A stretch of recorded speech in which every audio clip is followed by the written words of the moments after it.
C'est une journée particulière pour nous qui sommes chrétiens parce que on a deux fêtes principales en tant que chrétiens. On a deux choses qu'on aime se rappeler. Un, c'est Noël, qui est la naissance de notre Sauveur. C'est la réconciliation, c'est le début de la réconciliation entre Dieu et les hommes. C'est Dieu qui envoie son Sauveur pour sauver l'humanité. Et la deuxième, c'est ce week-end de Pâques. Alors, pour les catholiques, ça a commencé déjà la semaine dernière avec le dimanche des Rameaux où ils ont commencé à célébrer Jésus. Et puis il y a eu Vendredi Saint. Vendredi Saint, ceux qui étaient à la Banque Alimentaire se souviennent peut-être qu'on a parlé justement de cette crucifixion, de ces 7 dernières paroles que Jésus-Christ a annoncées à la croix, en se rappelant que si on peut se tenir debout dans sa présence, si on peut le louer, l'adorer, si on peut se rassembler en tant qu'Église, c'est pas parce que les autorités nous y autorisent, mais c'est parce que Jésus-Christ est mort pour nos péchés. C'est ça qui l'a permis. Et puis aujourd'hui, on vient célébrer non pas sa mort, mais sa résurrection. Mais par rapport à sa résurrection, on pourrait finalement résumer la résurrection en un moment. On pourrait, comme la culture du moment, comme on voudrait le vivre aujourd'hui, avoir cette culture du moment. On consomme des expériences. On va au cinéma, puis on consomme la culture de l'expérience cinéma. On vit semaine après semaine en allant d'expérience en expérience dans la vie tous les jours. On nous vend des expériences, on nous vend des moments. Mais seulement ces moments-là, ils sont toujours éphémères. On t'a vendu peut-être, je vais y revenir encore une fois, mais on t'a vendu peut-être la cigarette comme étant un truc du moment qui va faire du bien. On t'a vendu ça comme étant expérience. On t'a peut-être vendu les aventures d'asseoir comme étant les moments d'une vie, ça fait du bien, c'est super. Mais aujourd'hui, on est dans cette culture du moment. Mais Jésus-Christ veut plus que vivre un moment avec toi. Il veut plus que t'offrir juste un petit moment. Et pour appuyer mon message, je me suis appuyé sur la vie de Marie-Madeleine. Est-ce que vous connaissez qui est Marie-Madeleine? C'est qui?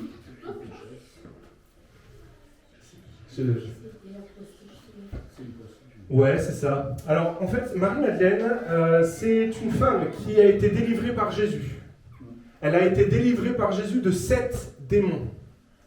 Ces 7 démons étaient présents dans la vie de Marie-Madeleine et effectivement, ça l'a poussée à faire tout un tas de choses dans sa vie qui l'ont brisée, qui lui ont fait du mal. Mais Jésus est intervenu dans sa vie et elle a commencé à tisser un lien d'affection très fort avec Jésus.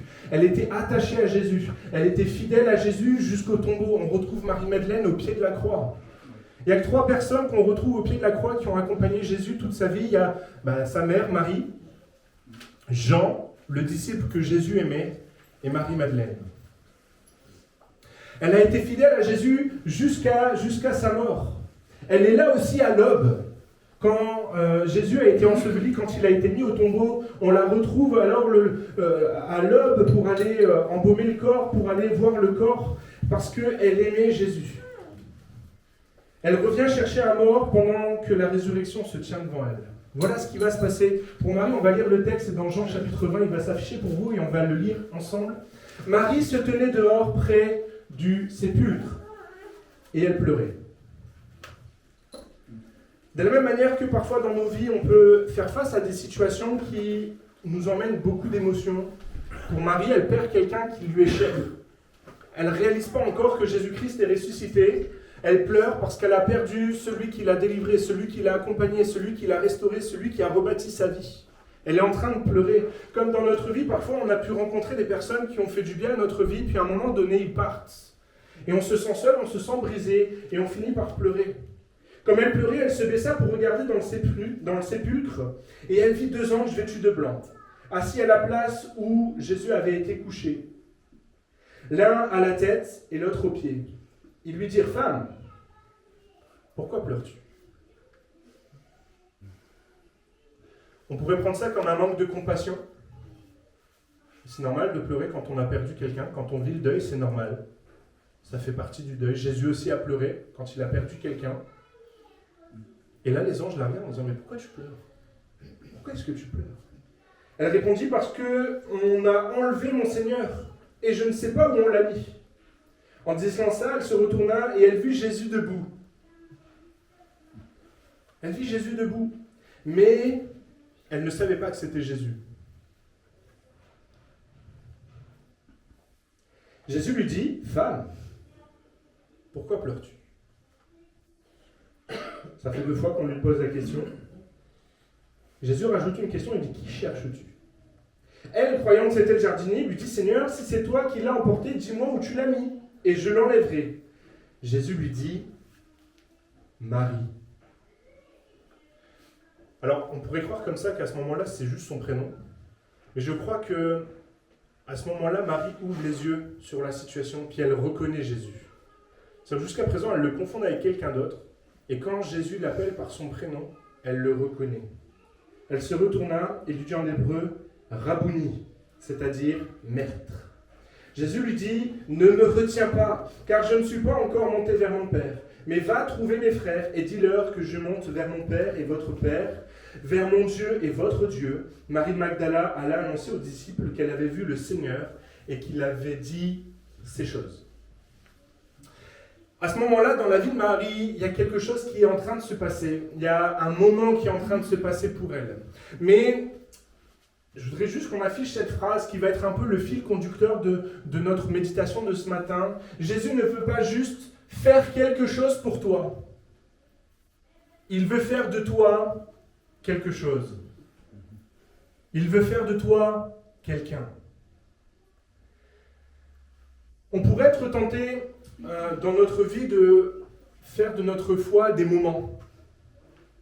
Des moments où on obtient une guérison, des moments où on obtient quelque chose, une bénédiction. Mais Jésus veut faire plus que nous offrir des moments dans notre vie spirituelle. Jésus veut aller plus loin que ça. Il veut faire de nous quelque chose. Il veut nous donner quelque chose qui va perdurer. C'est pour ça que j'ai nommé mon message « La Pâque, c'est plus qu'un moment ». C'est plus qu'encore un moment dans notre vie spirituelle, c'est plus qu'un moment où Jésus-Christ a vaincu la mort et l'enfer, c'est plus qu'un moment où Jésus nous a délivrés de notre péché, c'est plus qu'un moment où Jésus est venu nous sauver, c'est plus qu'un moment. C'est pas juste une date qu'on a mis dans le calendrier, c'est pas juste un moment dans notre vie. Jésus veut nous offrir bien plus. Et pour ça, je voudrais développer 3 points très simples. Le premier point, il va s'afficher, c'est le moment qui devient monument. Qu'est-ce qui se passe pour Marie-Madeleine? Marie, je l'ai dit, Jésus a fait tout un tas de choses pour elle. Jésus l'a délivrée de ses démons, Jésus l'a restaurée, Jésus a fait d'elle un disciple. Pour vous, ça ne vous parle peut-être pas, mais vous savez qu'à l'époque de Jésus, la société est extrêmement patriarcale. Les femmes, la seule place qu'elles peuvent tenir, c'est à la maison. Elles doivent s'occuper de la maison, s'occuper des enfants, et c'est la seule place qu'elles tiennent. Ça ne veut pas dire qu'elles ne sont pas respectées par le peuple juif, ça veut juste dire que c'est la seule place qu'elles ont le droit d'occuper. Et Jésus vient dans la vie de Marie, et non seulement il la délivre de ses démons, non seulement il la délivre de ses maladies, de ses emprises, de ses souffrances, mais en plus, Jésus lui permet de devenir aussi un disciple, de devenir quelqu'un. Et tout au long de la vie de Marie, Jésus va l'accompagner, il va la guérir, il va la soigner. Et je crois que Jésus, c'est ce qu'il veut faire aussi dans vos vies, dans ta vie. Peut-être qu'on a cette expression, c'est mes vieux démons. Vous utilisez aussi cette expression. On a tous dans notre vie des vieux démons, des choses qui sont attachées à nous, dont on n'arrive pas à se défaire, des choses qui nous brisent, qui nous font mal, et qu'à chaque fois qu'ils remontent à la surface, ça nous fait mal. Jésus est celui qui veut te délivrer de tes démons. Jésus est celui qui veut guérir ta vie. Pour certains, vous avez expérimenté des guérisons, vous avez expérimenté que Dieu vous a miraculeusement guéri. Jésus a fait tout un tas de choses extraordinaires pour Marie. Mais pour Marie, au moment où elle se retrouve devant le tombeau de Jésus, elle pleure. Pourquoi? Parce que tous ces moments-là, ils sont dans le sépulcre et ils sont morts avec Jésus. Et elle pleure parce qu'elle dit, ça y est, c'est fini. Je ne pourrai plus vivre la guérison. Je ne pourrai plus vivre la restauration. Je ne pourrai plus vivre toutes ces choses-là. Marie a fait de ces moments avec Dieu, de ces moments avec Jésus, un monument. Plutôt que de s'appuyer sur ça, elle a fait de ça son plafond. Vous savez, le plafond, c'est le truc qu'on ne peut pas dépasser. Et puis dans notre vie spirituelle, parfois, il y a des plafonds qui s'installent. Et je vais citer des choses dont vous vous rappelez en tant que chrétien, en tant qu'église. On a vécu une semaine avec Joël Vidal. Certains d'entre vous avez été guéris, certains d'entre vous avez été baptisés du Saint-Esprit, certains d'entre vous avez été impactés de façon positive. Et peut-être que ce moment qu'on a vécu avec Joël Vidal est devenu pour ta vie un monument, un moment dont tu te remémores en disant ça y est, c'est fini, c'est tout, c'est passé. Ou alors encore la semaine qu'on a vécue récemment avec Eric. Pareil, tu as été guéri, tu as été impacté, mais c'est derrière toi, puis tu as presque de la nostalgie par rapport à ça en disant ça y est, c'est tout. Tu as été baptisé, tu as vécu une guérison. Tous ces moments-là sont réels, c'est des vraies expériences que tu as faites avec Jésus, c'est des vrais moments que tu as vécu dans ta vie. Et je pense que chacun de nous, on pourrait témoigner de moments où Jésus est intervenu dans notre vie de façon miraculeuse, mais où c'est devenu des dates dans le calendrier, et on a mis comme des monuments dans notre vie, puis on est parfois amer par rapport à ces moments-là en disant « c'était le bon temps ». C'était mieux avant. Dieu était là, mais qu'est-ce qu'il en reste aujourd'hui? Qu'est-ce qui va en rester pour Marie? Ton meilleur souvenir de Dieu n'est pas un plafond, c'est un point de départ. Ce que tu as vécu avec Jésus, il ne veut pas que ça devienne un monument dans lequel tu te retournes en permanence pour dire c'était bien quand il y a eu Joël, c'était bien quand il y a eu Eric, c'était bien quand j'ai pris mon baptême, c'était bien quand j'ai été guéri, c'était bien, et que tu te retournes en permanence vers cet événement-là. Jésus a voulu que ce moment-là dans ta vie devienne le point de départ d'une transformation profonde. Jésus ne veut pas juste te laisser à ce moment-là en disant « c'est bien, je t'ai guéri, puis c'est fini, puis maintenant tu vas passer à autre chose ». Jésus veut que tu vives une transformation. Jésus ne veut pas simplement faire quelque chose pour toi, il veut faire de toi quelque chose. Jésus veut t'emmener plus loin juste que de te guérir. Jésus veut t'emmener plus loin juste que de te sauver. Il veut donner à ta vie un sens meilleur, quelque chose de plus, quelque chose de mieux. Il a pour toi des projets de paix et non de malheur. Il a pour toi un avenir plein d'espérance. Mais si tu vis moment après moment et qu'à chaque fois tu regrettes les moments passés en disant « ça y est, c'est derrière moi, c'est passé », bah, tu ne peux pas vivre véritablement cette transformation. Alors j'ai une question pour toi. Quel moment avec Dieu as-tu transformé en plafond? Quel moment dans ta vie est-ce que tu as transformé en monument? Quel moment dans ta vie tu l'as figé dans ton agenda comme étant une date ancienne, puis aujourd'hui il n'y a plus d'impact? Il n'y a plus rien aujourd'hui. Et tu es comme Marie-Madeleine, tu es devant le tombeau, puis tu es en train de pleurer. Parce que tu te dis, je suis malade, je suis encore malade, tout n'est pas guéri dans ma vie. Puis tu pleures parce que tu te dis, ça y est, le temps de la guérison, il est passé. Le temps de la délivrance, il est passé. Le temps du secours de Dieu, il est passé. Puis tu es comme Marie-Madeleine, tu pleures devant le tombeau. Ce moment-là, il est insuffisant. Ce moment-là, il est insuffisant parce que Jésus va répondre à Marie-Madeleine, « Ne me retiens pas. » Jésus lui dit « Ne me retiens pas. » Je voudrais essayer d'expliquer ce qui est en train de se passer là. Marie, elle a une conception de Jésus qui est forgée de par la relation qu'elle a vécue avec lui pendant 3 ans. Tout le long du ministère de Jésus, Marie a entretenu une relation maître-disciple avec Jésus, et Marie a appris plein de choses. Et quand Jésus lui dit « Attention, ne me retiens pas », parce que Marie aurait pu être attachée à tous ces monuments dans sa vie. Mais Jésus veut aller plus loin.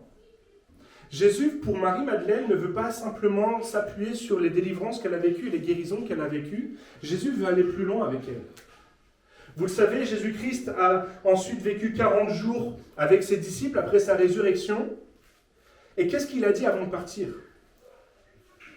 Il vous est avantageux que je m'en aille. Pourquoi? Parce que je vous enverrai le Consolateur, et il vous communiquera ce qui est à moi et il vous le donnera. Pour Marie, si elle veut retenir le Jésus qui l'a délivré, ce Jésus monument qui l'a délivré, qui l'a guéri, qui l'a soigné, qui a pris soin d'elle, si elle veut garder ce Jésus-là près d'elle, Jésus ne peut pas partir. Mais si Jésus ne part pas, elle ne peut pas recevoir le Consolateur. Et le consolateur, cet esprit, l'esprit de Dieu qui vient habiter nos vies, il veut faire plus que ce que Jésus a fait. C'est ce que Jésus dit. Jésus va dire, je vous enverrai mon esprit et vous ferez les mêmes choses que moi, vous en ferez même de plus grandes.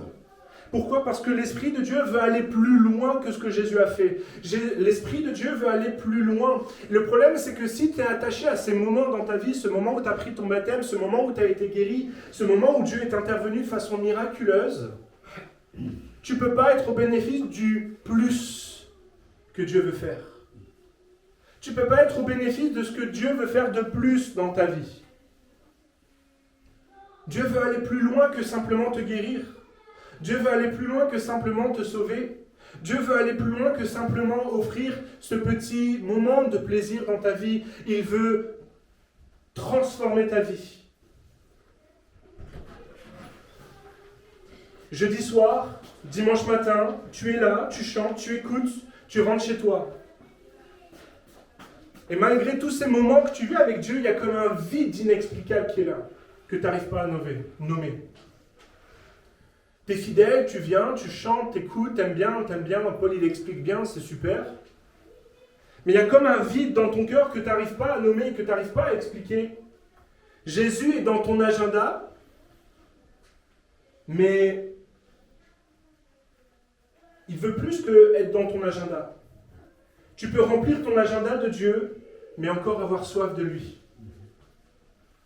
Tu pourrais multiplier les moments que tu passes avec l'Église, avec Dieu dans ton agenda, mais Jésus veut être plus qu'un moment dans ton agenda, il veut être ta vie. Quand on faisait les formations à l'implantation d'église il y a quelques années de ça, mon beau-frère Yann disait, en tant que chrétien, on a deux façons de voir Jésus. Soit Jésus, soit Dieu est un moment dans mon planning. Voilà, moi, le mardi soir, je vais au handball. Le lundi soir et le mercredi soir, on regarde notre série avec Emeline. Le jeudi soir, il y a la réunion de prière. Le vendredi soir, c'est la soirée pyjama avec Isaïe. Bon, en journée, je travaille. Le samedi, on fait des jeux de société, on sort en famille, on est ensemble. Ou le matin, j'ai des entretiens, des rendez-vous. Le dimanche matin, il y a le culte. Le dimanche après-midi, il y a le coma dominical. La sieste, quoi. Le soir, on mange la soupe. Et on reprend. Puis on a une vie segmentée comme ça. On a rempli notre agenda. Et puis on a calé Jésus un petit peu dans notre agenda. Ou alors, Jésus est avec moi au quotidien. Et Jésus part avec moi au travail. Et quand je suis en train de discuter avec mes collègues, Jésus est avec moi. Et il me parle. Et je peux transmettre de Jésus à mes collègues. Le soir, je suis avec Emeline, on est en train de regarder, puis en fait, on manifeste Jésus dans notre couple. On s'engage pour l'autre, parce que Jésus est avec nous. Puis je vais au handball, puis en fait, au handball, je discute avec mes collègues et je prends soin d'eux. Mes collègues de handball, je prends soin d'eux, je les écoute, je prends le temps. Je ne dis pas que je le fais, hein. Je dis juste que ça change le paradigme, en fait. Ça change la façon de voir les choses. Je prends soin d'eux, je les écoute, comment tu vas? Tiens, tu as perdu ta maman l'année dernière, comment ça va? Comment tu vis les choses aujourd'hui? Tiens, tu as souffert ces derniers temps, tu as été blessé, comment ça va? Comment tu te sens dans ta vie? Tu as changé de travail, comment ça se passe pour toi? Pourquoi? Parce que Jésus est avec moi et que Jésus, c'est ce qu'il faisait. Il prenait soin des gens qui étaient autour de lui. Et puis comme ça, je peux multiplier les moments dans ma semaine où c'est pas juste Jésus, c'est un rendez-vous le jeudi soir et le dimanche matin. Jésus, c'est mon quotidien, il est avec moi tous les jours. Mais pour pouvoir vivre ça, il faut que j'arrête de croire que Jésus, c'est des moments dans ma vie, mais Jésus est celui qui veut impacter ma vie. Jésus n'est pas simplement celui qui veut faire quelque chose avec toi.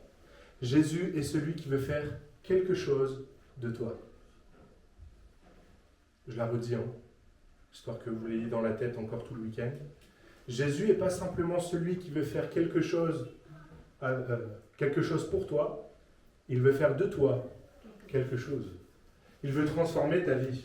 Alors, je vous pose la question pour demain, pour lundi, là. Votre semaine va redémarrer. Est-ce que Jésus sera dans ton agenda? Ou est-ce que Jésus sera ta vie? Tu peux mettre la diapo. Est-ce que Jésus sera dans ton agenda? Ou est-ce que Jésus sera dans ta vie? C'est pas la même chose. Hein.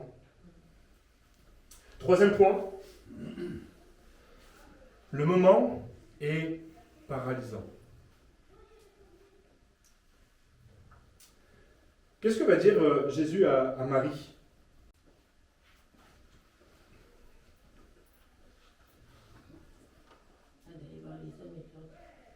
Va trouver mes frères et dis-leur. Petite parenthèse. Marie, une femme, c'est la première évangéliste.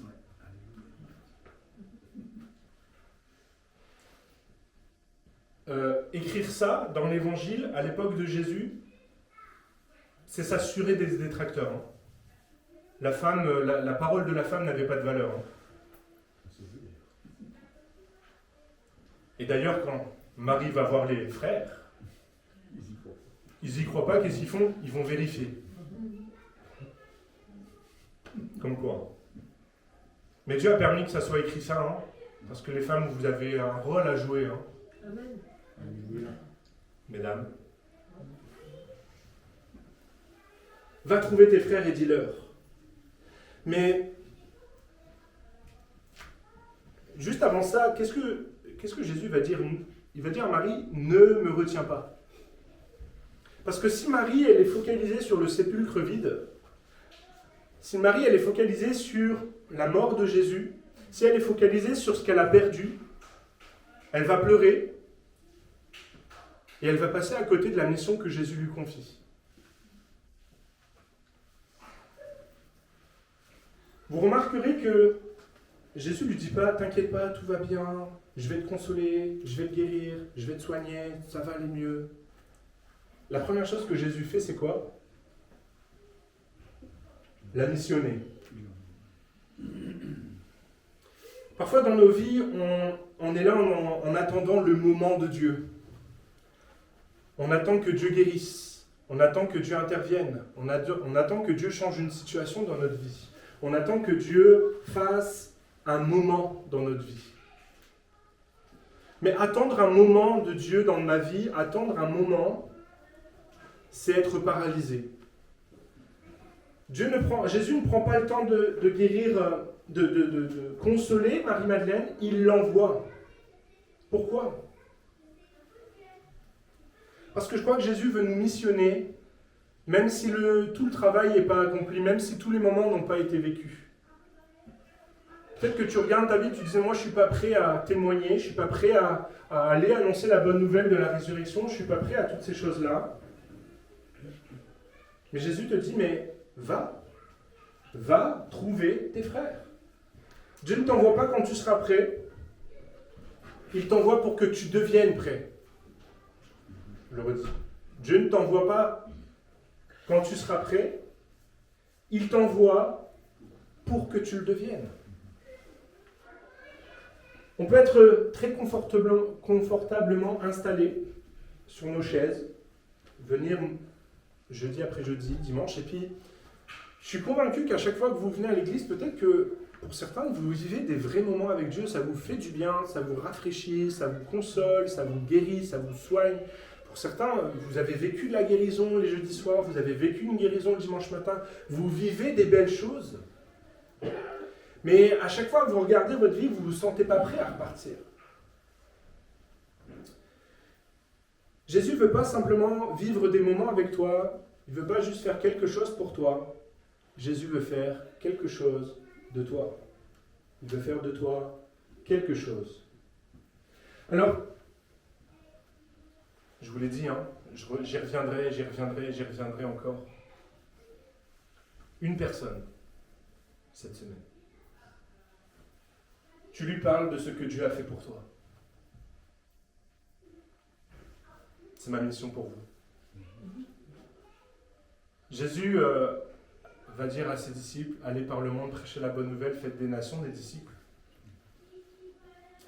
Et à chaque fois qu'on vous a envoyé, qu'on vous a dit, mais parlez de ce que Dieu a fait aujourd'hui pour vous. Oui, mais je ne suis pas assez bien. Oui, mais je ne suis pas guéri. Oui, mais je ne sais pas parler. Oui, mais je ne sais pas prier. Oui, mais je ne sais pas quoi. Oui, mais.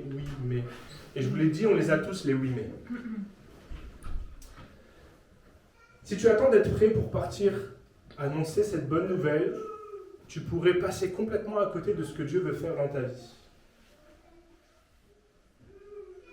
Dieu te missionne même si tu n'es pas prêt. Dieu t'envoie, même si tu penses ne pas être prêt, Dieu t'envoie. Peut-être que tu as encore envie de vivre des moments avec Dieu. Dieu te dit maintenant, va. Marie-Madeleine aurait pu encore vivre un dernier moment avec Jésus, un dernier moment avec Jésus en disant, maintenant Jésus il va me consoler. Il m'a délivré, il m'a restauré, il a fait de moi une disciple, et maintenant il va me consoler. Mais Jésus lui dit non, je t'envoie. Va trouver tes frères, dis-leur. Qu'est-ce que fait Marie? Marie Magdala, elle a annoncé aux disciples qu'elle avait vu le Seigneur. Voilà ce qu'elle va faire. Elle n'est pas consolée. Dieu n'a pas consolé son cœur, mais elle y va. Et elle va annoncer la bonne nouvelle. Jésus est ressuscité. Mais pour l'instant, ils ne savent même pas ce qui va se passer ensuite. Jésus est ressuscité, d'accord, il est là, mais qu'est-ce que ça implique spirituellement? Ils ne l'ont pas. Une personne cette semaine, tu lui parles de ce que Dieu a fait pour toi. Et je termine, je conclue. Vous êtes content à ce moment-là du message en général. Plus qu'un moment. Pâques, pour nous chrétiens, ça doit être plus qu'un moment encore. C'est plus qu'un moment où tu vas obtenir la guérison, c'est plus qu'un moment où tu vas obtenir la délivrance, c'est plus qu'un moment où tu vas aller plus loin avec Dieu, c'est plus que ça. Dieu ne veut pas être ton plus beau souvenir, il veut être ton quotidien. Dieu ne veut pas remplir ton agenda, il veut habiter ta vie. Dieu ne veut pas te garder dans ta chaise, il veut t'envoyer. Dieu ne veut pas juste de toi faire quelque chose pour toi. Dieu veut faire de toi quelque chose. Vous allez le redire avec moi pour que ça rentre. Dieu ne veut pas faire quelque chose pour toi. Il veut faire de toi quelque chose. La question est, est-ce que tu acceptes d'aller? Est-ce que tu acceptes d'aller plus loin? Ou est-ce que tu veux aller vivre de moment à moment en disant vivement le prochain week-end sur la montagne, vivement la prochaine fois où il y aura un mouvement de l'esprit dans l'église, où Dieu pourra me consoler, Dieu pourra me guérir. Dieu veut aller plus loin. Jésus ne veut pas juste faire quelque chose pour toi, il veut faire de toi quelque chose. Alors ma question, devant Pâques, est-ce que tu veux rester devant le tombeau vide ou est-ce que tu veux partir annoncer que le tombeau est vide?